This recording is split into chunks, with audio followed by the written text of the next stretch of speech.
I would suggest by way of inference that we ought not to let a day go by without beginning our day by centering our minds, reflecting over the potential enticements that are going to come our way. Be aware of the traps that Satan will set.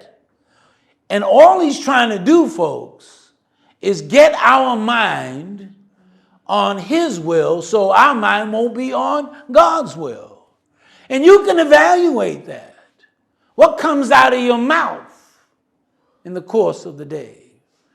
What behaviors do you elicit in the midst of people?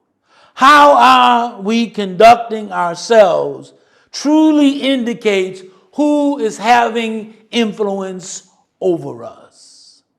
If Satan is achieving this, he has also successfully put a strain on our service to God. You can't serve God and mammon at the same time. We can't serve this world and serve God at the same time. It does not fit with the expectations of God's will. It is additionally evident if believers are not serving God, incidentally, by spreading the gospel as disciples are called to do.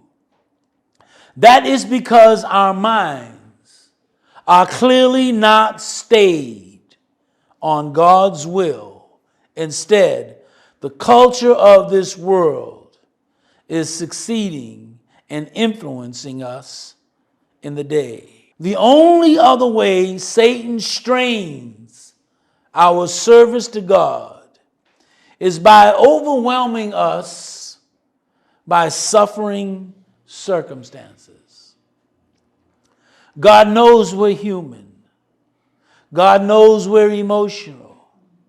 God knows we can be weak and that certain life situations can overwhelm us.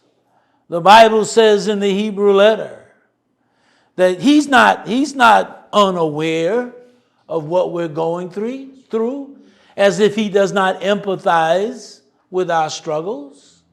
He empathizes with our conditions, clearly indicating that we know we have God's help. Do we turn to God's help, or do we simply succumb to the circumstances of suffering that come into our lives, that no doubt can produce despair, that can distress, take us out of focus, take us out of God's holy and divine will?